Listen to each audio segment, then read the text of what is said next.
인생에 있어서 가장 후회하는 게 뭐냐, 노우티라는 사람이 지은 책입니다. 여러분, 인생에 있어서, 내 인생에 있어서 가장 후회하는 것이 무엇이라고 생각합니까? 한번 생각해 보시기 바랍니다. 그 책에 이런 귀한 글이 기록되어 있습니다.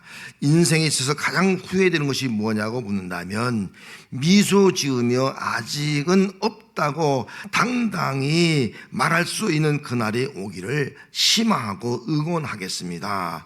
다시 돌아오고 싶은 인생의 순간이 있나요?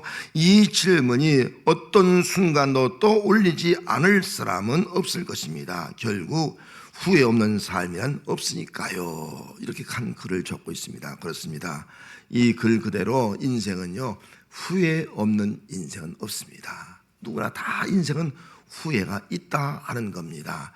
오늘 본문에 나오는 오늘 그 핑크라는 사람이 가장 인생에 있어서 후회하는 것을 네 가지로 이렇게 구분을 해놓았습니다. 이분은 첫째로 근본적인 후회가 있다는 거예요.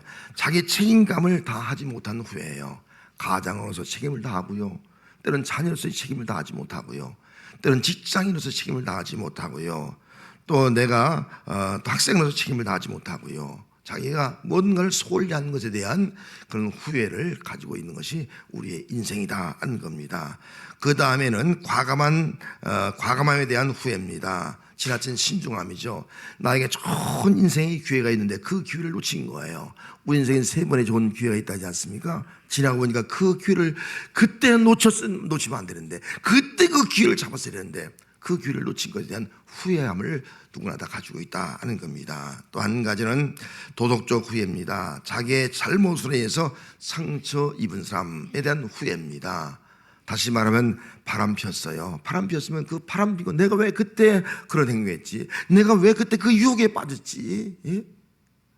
자기의 잘못 죄에 대한 후회를 하고 있는 것이 우리의 인생의 모습이다. 그리고 또 한 가지는 연결에 대한 후회입니다. 연결이 단절된 거예요. 왜 그렇게 되었지?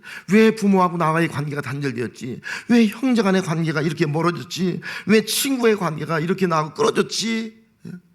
왜 교회 안에서 누구와의 관계가 왜 이렇게 참 등을 돌리는 관계가 되었지? 무엇 때문에였지? 내가 왜 그때 그렇게 했지? 내가 왜 그때 그런 말을 했지?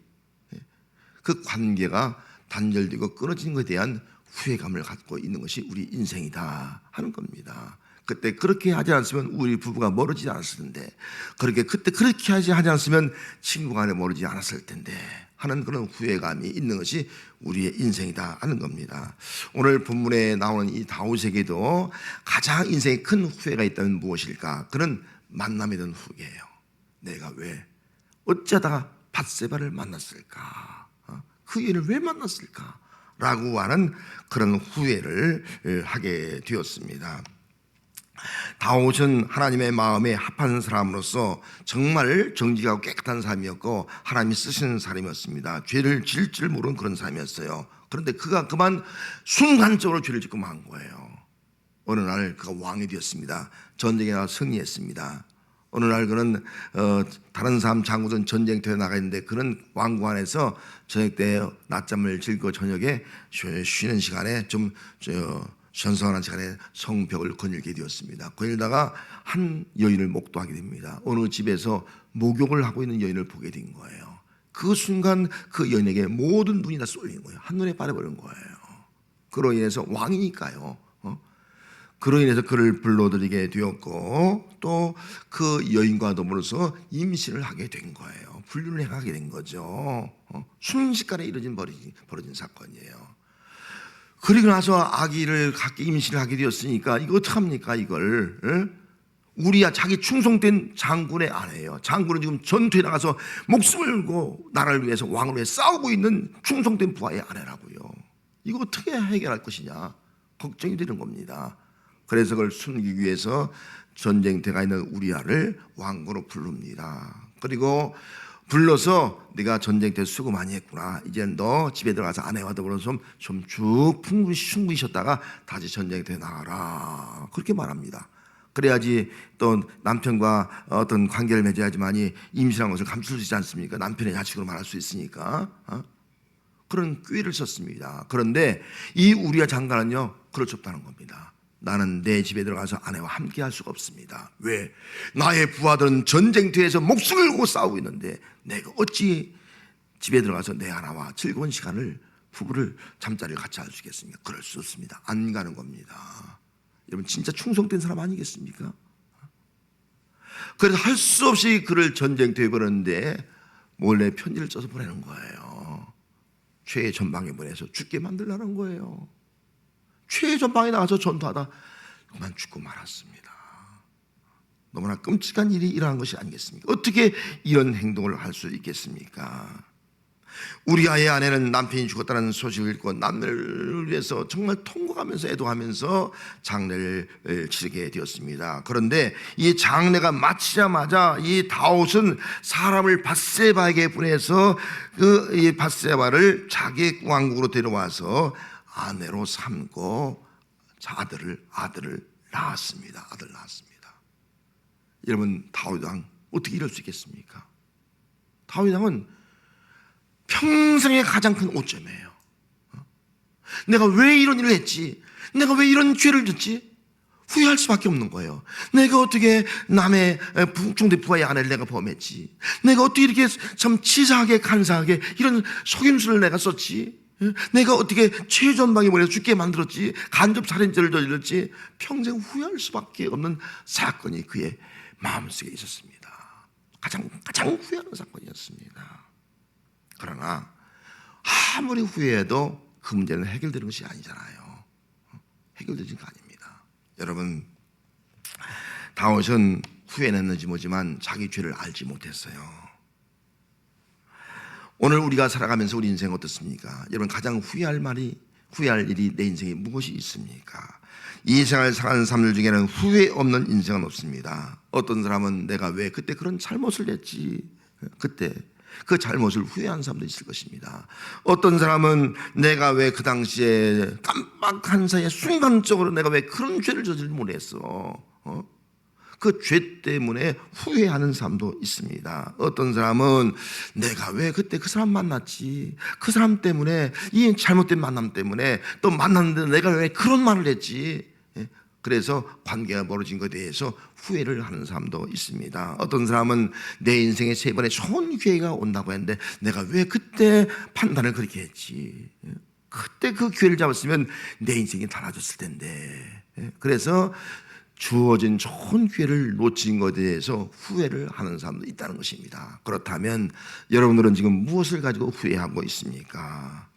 중요한 것은 아무리 후회해도 소용이 없다는 것입니다. 후회한다고 해서 다시 그 일을 돌이킬 수가 없고, 후회한다고 해서 그 문제가 해결되는 것이 아니라는 것입니다. 후회하는 인생에게 하나님이 은혜를 주셨습니다. 그 은혜는요 회개라는 것을 주셨어요.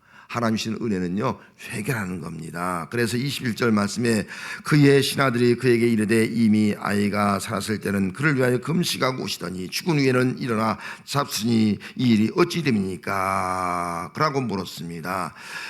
지금 이 다윗은 아이가 단순히 병이 들어서 죽게 되었어요. 이미 예고된 거예요. 하지만 자기 아들이 죽어가고 있는데 어찌 부모가 기도하지 않을 수 있겠습니까? 선지자를 통해서 다윗은 죽지 않지만 그 아들은 죽을 것이라 그렇게 예언된 거예요. 그 아이를 살리기 위해서 하나님 앞에 간절히 금식하며 기도하기 시작했습니다.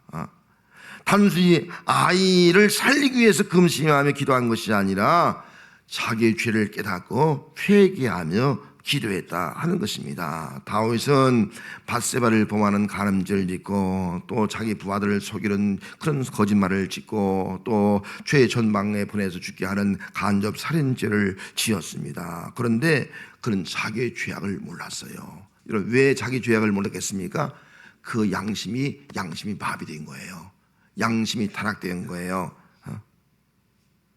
본래 이 다윗은 양심이 살아있는 사람이에요. 조금만 죄를 져도요 괴로워서 견딜 수 없는 사람이라고요. 그는요 다윗 왕이 그 사울 왕이 자기를 죽이려고 할 때요 도망 다니다가 자기가 사울 왕을 죽일 수 있는 기회가 왔다고요. 그런데 죽이지 아니냐고요. 그 옷깃만 살짝, 옷깃만 그냥 토신하기 위해서 내가 죽일 수 있는데 당신 죽이지 않습니다. 옷기면 살짝 건드리고 왔다고요. 그리고 하나님 앞에 회개한다고요. 하나님의 기름 부음 받은 자를 제가 이렇게 조금이라도 했습니다. 이 양심이 살아있잖아요. 어떻게 해를 것도 약간 옷 하나 베인 거 가지고 말이죠. 그 증거를 보여주기 위해서 그거 가지고도 그렇게 괴로워하고 하나님 앞에 회개할 정도로 양심이 살아있는 사람이었는데 어찌해서 그가 양심이 마비된 거예요. 이런 끔찍한 죄를 짓고도 그의 양심에 가책이 없다. 가책이 없는 거예요.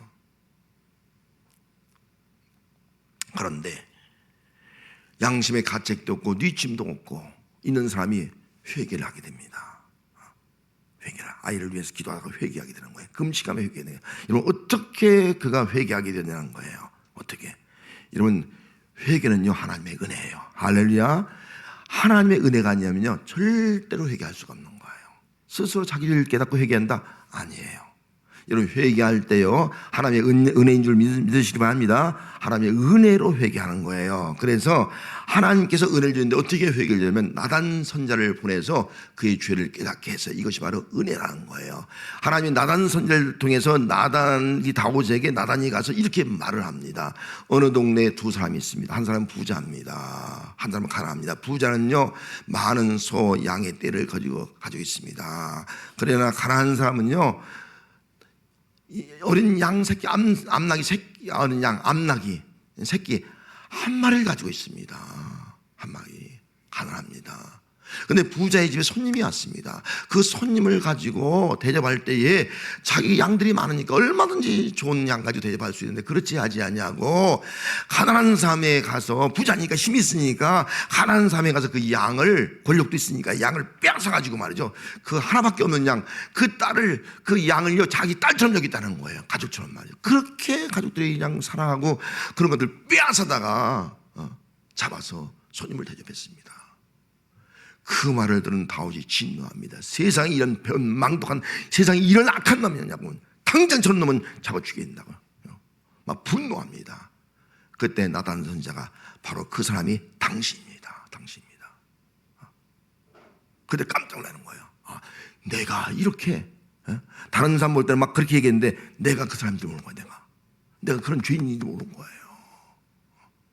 그때서야 그가 회개하게 된 거예요. 회개가 하나님의 은혜입니다. 할렐루야. 이런 회개는요 내가 알아서 회개하는 것이 아니라는 거예요. 혹시 여러분들이 말씀을 듣다가 말씀이 부딪히면요 그 기쁨으로 받아야 돼요. 혹시 어떤 사람이 얘기하다 보니까 나의 죄를 허물을 들춰냈어. 그것 때문에 세상에 어떻게 나를 이런 죄를 들춰내 이런 죄를 나한테 지적을 해 막 분노하고 막 우리는 그 용서할 수 없다고 막 화를 내요. 그럴 필요가 없다는 거예요. 그것은 하나님의 은혜라고 받으면 돼요. 하나님께서 사람을 통해서 말씀을 통해서 내 죄를 깨닫겠구나. 이게 하나님의 은혜구나. 할렐루야. 이 은혜로 받으는 그 진정한 믿음인 거예요. 다윗은 하나님의 은혜로 받고 나니까요 그것 때문에 화를 내거나 속상해하지 않았습니다. 오히려 하나님 앞에 회개도 합니다. 그래서 12장 13절에 보면 다윗이 나단에게 말합니다. 내가 여호와께 범죄하였노라. 회개하는 거예요. 내가 하나님께 범죄하였노라 하며 나단이 다윗에게 말합니다. 여호와께서 당신의 죄를 다 사했습니다. 당신은 죽지 않지만 그 아기는 죽게 될 것입니다. 그렇게 말을 했습니다. 다윗이 회개한 것은 하나님의 은혜다. 나단을 선지자한테 보내서 그 죄를 깨닫게 한 것이 바로 하나님의 은혜다. 그래서 회개는 하나님의 은혜로 되어지는 것입니다. 다윗은 회개합니다. 시편 51편 3절에 보면 물은 나는 내 죄과를 아오니 내 죄가 항상 내 앞에 있습니다. 나는 내 죄가를 아오니 항상 죄가 내 앞에 있습니다. 그동안 죄를 몰랐다고요. 양심의 가책을 느끼지 못한 사람이 항상 죄가 내 앞에 있습니다. 나는 내 죄가를 압니다 하면서 회개를 하는 거예요. 눈물로 회개하는 거예요. 금식하면서 아기를 살려달라고 하는 이전에 먼저 자기 자신의 주 죄악을 깨닫고 철저하게 회개합니다. 그때에 당시의 죄를 사해졌습니다. 그런 고백이 그에게 임하게 됩니다. 그래서 시편 51편 7절에 보면 우슬초를 나를 정욕히 하소서 내가 정하리이다. 내 죄를 씻어주소서 내가 눈보다 시리다. 회개할 때 하나님께서 우슬초로 그를 깨끗하게 해주시고 그의 죄를 사해 주셔서 흰은 같이 시게 해 주었습니다. 깨끗이 죄가 살았으니까요 하나님의 관계가 회복된 거예요. 하나님의 복이 임하기 시작하는 거예요. 사울 왕은요 회개할 줄 몰랐어요. 죄를 짓고도요. 그래서 자기 대에 왕권이 끝나고 말았다고요. 다윗도 회개하지 않았다면 그 대에 끝나고 말았을 거예요. 회개하니까 하나님께서 그의 관계가 회복되어서 하나님이 그에게 복을 주는데요 그의 왕권이 이어지는 복을 계속 받게 되고요 싸움에서 선승하는 복을 받게 되고요 그리고 그의 나라가 가장 강대한 나라로 확장되는 복을 받게 되고요 다윗의 후손 가운데서 메시아가 태어날 수 있는 엄청난 복이 그에게 임하게 된 줄로 믿습니다. 성도 여러분, 이제 우리는 설교를 맞이하면서 이제 설을 맞이합니다. 이번 설 연휴에 복받기를 원합니까? 복받기를 원합니까? 회개하는 성도가 되시길 바랍니다. 할렐루야. 회개하지 않으면요 복받기를 원해도요 죄가 딱 가려요. 하나님의 축복에도 가다 막히는 거예요. 다 막혀. 아니 내가 내 자식의 복받기를 원해서 자식의 1000만 번 복을 줘도요 딱 막혀버려. 그래 회개가 중요한 거예요. 회개하면 죄 막히면 딱 허물어지는 거예요. 그래 내가 축복한 대로 하나님의 복이 임하게 되는 겁니다. 회개하면 죄산 받고 복이 임하지만 후회하고 회개하지 아니하면 복이 임할 수가 없습니다. 여러분 설을 맞이하기 이전에 연휴를 맞이하면 이번 주간에 철저하게 다윗처럼 자기의 죄를 하나님의 은혜로 깨닫는 성도가 되시기 바랍니다. 그리고 회개하는 성도가 되시기 바랍니다. 회개하고 나서 설날 마음껏 여러분 자녀들에게 부모에게 형제들에게 복을 빌어주는 성도가 되시기 바랍니다. 복을 빌을 때 그 복이 그대로 하나님께 복을 주는 역사가 나타나게 될 줄 믿습니다. 할렐루야 할렐루야. 이게 회개한 자의 복인 거예요. 은혜인 거예요. 회개한 사람에게 주는 은혜가 있다면 응답입니다. 반드시 우리는 기도하면 하나님은 응답해 주게 되어 있어요. 19절 말씀에 다윗이 그의 신하들이 서로 수군거린 것을 보고 그 아이가 죽은 줄을 다윗이 깨닫고 그의 신하들에게 묻되 아이가 죽었느냐 하니 대답하되 죽었나이다. 다윗은 그 아이를 위해서 전심으로 살려달라고 나를 불쌍히 여겨서 살려달라고 막 기도했습니다. 금시간이 막 기도했어요. 그런데 그 신하들이 수군수군거리는 거예요. 아이가 죽은 거예요. 수군거리는 걸 보고 다윗이 알았어요. 아이가 죽었나 보다. 그래서 신하들이 물었어요. 아이가 죽었느냐. 그러니까 신하들이 예 죽었습니다. 그렇게 말하는 거예요. 여러분 하나님 앞에 이 아이 나를 불쌍히 여겨 살려달라고 이 아이가 무슨 죄가 있습니까? 내 죄 때문입니다. 간절히 기도했으면 기도의 응답이 뭐가 돼야 돼요? 살아야 되잖아요. 근데 기도의 응답이 뭐였어요? 아이의 죽음인 거예요. 세상에.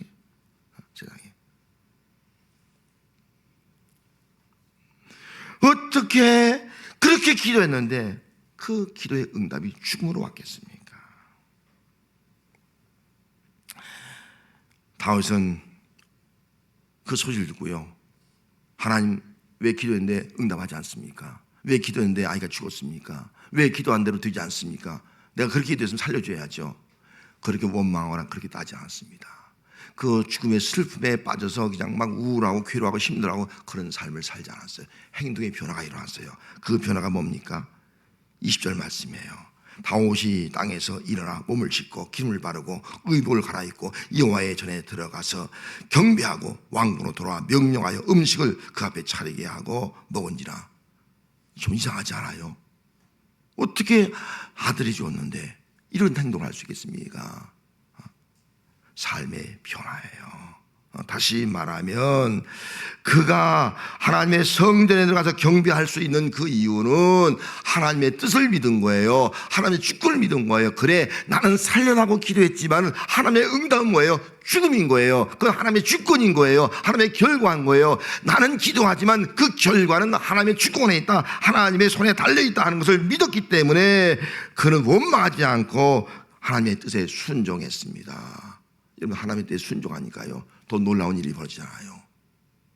더 복된 아들, 지혜로운 아들 솔로몬을 주시잖아요. 할렐루야. 뜻에 순종하면요 더 놀라운 복을 주기 위한 섭리가 있는 거예요.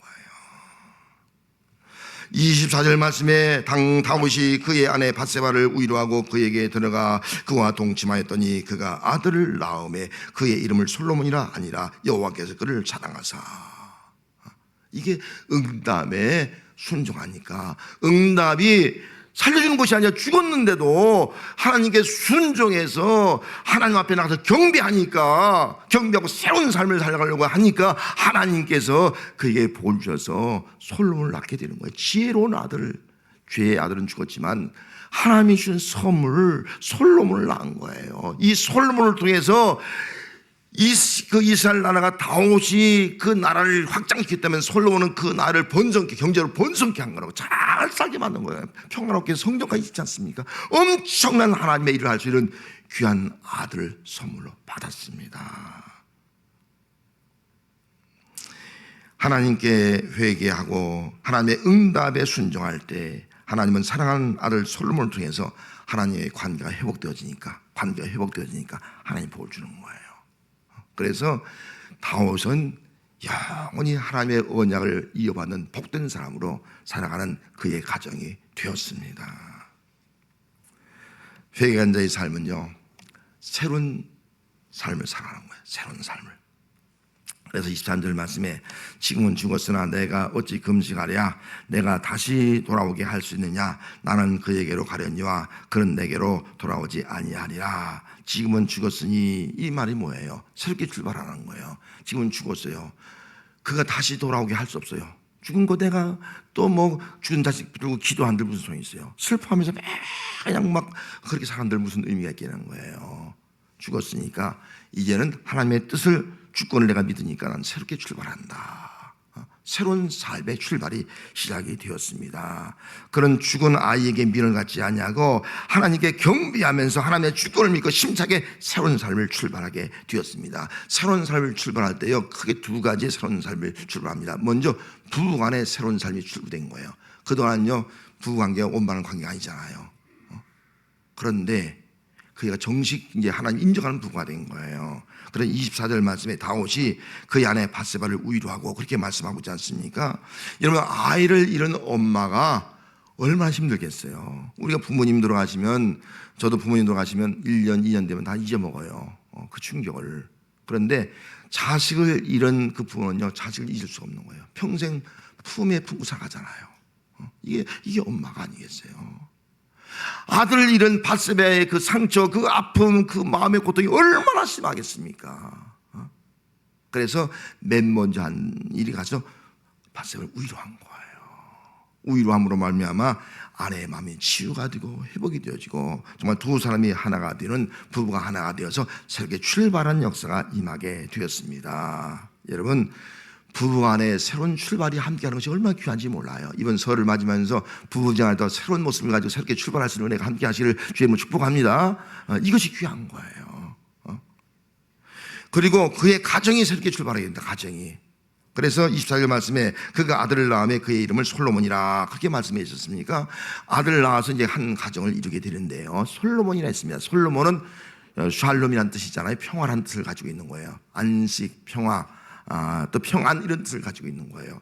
그동안 너무나 힘들었어요. 너무나 괴로웠어요. 너무나 지쳤어요. 너무나 양심의 가책을 느끼고요, 너무너무 자식을 잃은 아픔과 상처가 너무너무 큰 거예요. 그런데 하나님께서 솔로몬을 통해서 평안을 주는 거예요. 평안. 마음의 평안이 왔어요. 가정의 평안이 왔어요. 여러분, 가정이 평안해야 될 점 있습니다. 모든 것을 가지고 있어도 마음이 평안하고 가정이 평안하지 못하면요, 행복할 수가 없는 거예요. 가정에 평안이 임하게 되라. 그것이 그의 가정에 평안하는 가정으로 새롭게 출발하게 된 거예요. 또 한 가지는요, 사랑이에요. 24절 말씀에 솔로몬께서 여호와께서 그를 사랑하사 그의 이름을 여디디아라 그렇게 말씀하셨습니다. 이는 여호와께서 사랑하시기 때문이라. 하나님이 사랑하신 거예요. 하나님이 솔로몬을 사랑하셨습니다. 하나님께 여러분의 가정 자녀를 사랑하기를 원합니다. 할렐루야. 하나님이 솔로몬을 사랑했어요. 그러니까 그 아이가 얼마나 사랑받는 자녀예요. 가장 복된 자녀가 아니겠습니까? 하나님께서 부부간의 사랑이 가득하게 했습니다. 남편은 아내를 사랑하고 아내는 남편을 사랑하고 자식은 부모를 사랑하고 부모는 자식을 사랑하고 특별히 하나님께 사랑하는 가정이 되었으니 얼마나 복된 가정이 되는 거예요. 사랑이 가득한 가정으로 살게 출발하게 되더라는 거예요. 그의 가정은 어떤 가정이냐? 평안한 가정, 사랑이 넘치는 가정으로 새로운 출발을 하게 되었습니다. 성도 여러분, 이제 우리는 곧 설을 맞이합니다. 이런 설을 맞이하면서 여러분들은 축복을 할 겁니다. 축복을 하는데, 근데 죄가 있으면요, 아무리 여러분들이 축복해도 막혀서 하나님의 복이 임할 수가 없습니다. 그래서 시편 30편 1절 말씀에 허물의 사함을 받고 자신의 죄가 가려진 자는 복이 있다. 누가요? 허물 사함 받고 자신의 죄가 사라진 자, 깨닫음 받은 자 복이 있다는 거예요. 왜요? 설 명절을 맞아서 내가 남편이 아내에게 부모가 자식에게 축복하는데요, 죄가 있으면 다 막혀. 100만 번 축복해도 다 막히고 소용이 없어요. 여러분, 회개하지 않고요, 이번 설날 아무리 축복해 보세요, 자녀들에게 다 막혀버립니다. 소용이 없어요. 후회는 소용이 없습니다. 회개해야 돼요, 먼저. 그래서 이번 한 주간을 회개하는 기간으로 삼으시기 바랍니다. 회개는 하나님의 은혜예요. 하나님 은혜 주셔서 내 죄를 알고 내가 회개하옵소서. 그리고 하나님의 기도의 응답에 순종하게 하옵소서. 그런 마음 가지고 기도하셔서 내가 죄사함 받고 이번 설 명절에 여러분들 축복하는 대로 될지어다. 할렐루야. 내 자식의 복을 누리는 데 될지어다. 강건의 복도 임할지어다. 평안의 복도 임할지어다. 사업의 번영의 복도 임할지어다. 하나님의 평안이 보고 하나님의 사랑받는 복이 임할지어다. 할렐루야. 새로운 출발의 역사가 임할 수 있는 이번 설 명절이 되시기를 주의 이름으로 축복합니다. 기도하겠습니다.